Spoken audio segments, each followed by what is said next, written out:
Slowed down Thomas. Thomas the Tank Engine had a very busy day. As well as his usual passenger runs, he'd taken children on an outing and helped deliver parcels for Tom Tipper when the postman broke down. It had been hard work, and he had to hurry to get everything done in good time. By the time he got back to the shed that night, he was exhausted.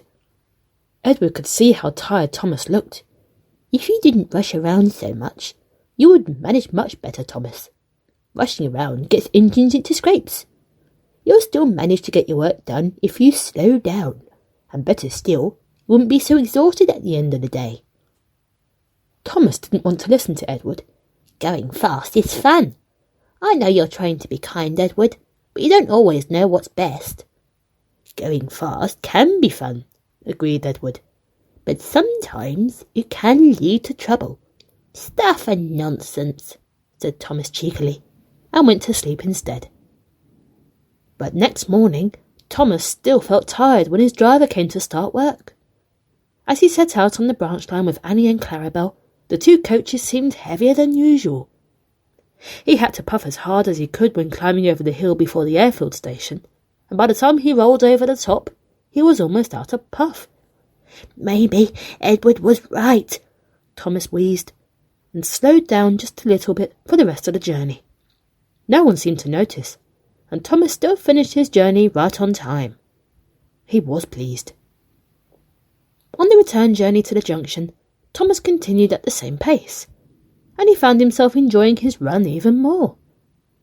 He whistled to the people at fences, smiled at the birds in the sky, and even found the time to say "hello" to some cows in the field beside the line. "This is lovely," he puffed to himself. Then there was trouble. Up ahead at the level crossing, a lorry was stuck on the line. One of its wheels had come off, and the vegetables it was taken to market were everywhere. Thomas had to stop before he collided with it. He braked as hard as he could.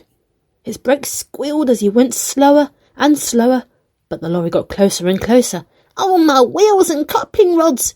cried Thomas. "I have to stop!" With one last big effort, Thomas came to a halt just in front of the lorry. "Well done, Thomas," cheered the driver. "You stopped just in time. What a clever engine you are." The lorry driver thought so too.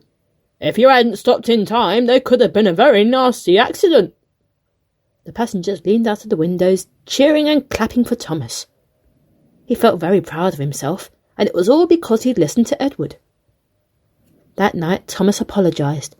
"I'm sorry I was cheeky, Edward. You were right. I still enjoyed going a bit slower today, and better still, if I had gone any faster, I might have hit that lorry." "Well, I'm glad you didn't," said Edward. "The Fat Controller says you were a real hero." "And I learned another lesson today too," finished Thomas. "You do know best, Edward.